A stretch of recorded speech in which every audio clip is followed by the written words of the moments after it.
गोरसेनेच्या वतीने शेतकऱ्यांचा दिग्रस तहसीलवर बोंबाबोंब महामोर्चा। आज बुधवार दिनांक 27 डिसेंबर 2023 रोजी वेळ सकाळी 11 वाजता तहसील कार्यालयावर महामोर्चा।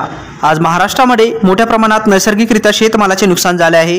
दुष्काळ सदृश परिस्थिती निर्माण झाली आहे, परंतु सरकारचे या गोष्टीकडे लक्ष नाही। सरकार फक्त आश्वासन देऊन शेतकऱ्यांची दिशाभूल करत आहे।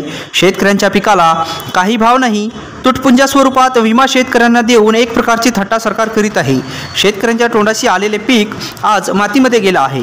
बहरलेले तुरीचे पीक जमीनदोस्त झाली आहे। हरभरा पीक सर्व जळालेल्या अवस्थेत आहे। सत्ताधारी पक्ष मात्र आपली सत्ता कशी अबाधित राहील याकडे लक्ष देत शेतकरी मरो अथवा जगो यांच्याशी त्यांना काही देणे घेणे नाही। मात्र मायबाप सरकार आपल्याला काही मदत करीन अशी आशा मनामध्ये ठेवत आहे। शेतकरी हताश झालेला आहे, म्हणून या झोपीचं सोंग घेतलेल्या सरकार जागे करून शेतकऱ्यांना त्यांचा हक्क मिळवून देण्यासाठी गोरसेना या संघटनेकडून बोंबाबोंब आंदोलन आज करण्यात आला आहे। काही मागण्या: दिग्रस तालुक्याला दुष्काळग्रस्त तालुका घोषित करा, महाराष्ट्रामध्ये सरसकट पीक कर्ज माफ करा, दुष्काळग्रस्त जिल्ह्यांना हेक्टरी 50,000 रुपये मदत मिळावी, शेतकऱ्यांना मिळणाऱ्या ज्या सिंचन विहिरी आहेत ते लवकरात लवकर शेतकऱ्यांना मिळाव्यात आणि जे गरजू आहेत त्यांना प्रथम प्राधान्य देण्यात यावे, कापसाला 12,000 तर सोयाबीनला 8,000 रुपये भाव मिळावा।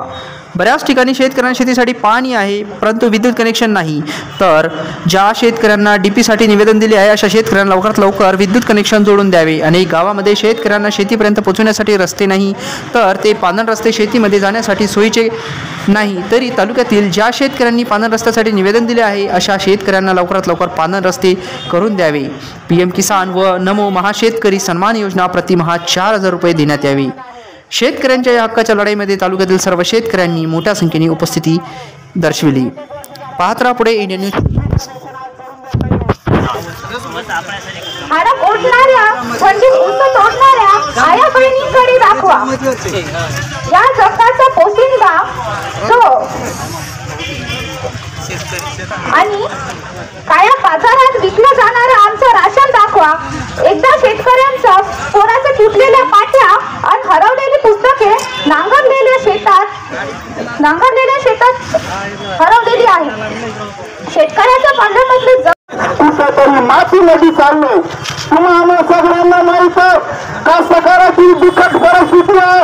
एवढं मोठं अधिवेशन झालं नागपूरला, कितीतरी संघटनेने त्या अधिवेशनावर मोर्चा नेला, पण येथील जे मनमानी सरकार आहे, ते त्रिमुखी सरकार आहे, त्यांनी एखादंही सरळ दिलं नाही की निवेदन सुद्धा घेतल्या गेलेल्या नाही। कनेक्शनसाठी म्हणजे 2-2 वर्ष वाट बघावी लागत आहे। सारी गोष्टी असून पाणी असून साऱ्या गोष्टी असून 2-2 वर्ष वीज कनेक्शनसाठी वाट बघावी लागत आहे। त्यांना तुम्ही जरा आपल्या मार्फत शेतकऱ्यांची अडवणूक नाही झाली पाहिजे म्हणून जराच काही आम्ही लेखी देऊ, पण तुम्ही त्यांच्याच कानापर्यंत पोहोचून द्या। म्हणजे असं पर्टिक्युलर नाव असेल तर आपण त्याबाबत कारवाई तशी योग्यरित्या करता येईल। तुमचे काय जे डॉक्युमेंट्स असतील ते द्या, किंवा कोणाला तसं कोणाच कनेक्शन आहेत का? माझा आहे ना।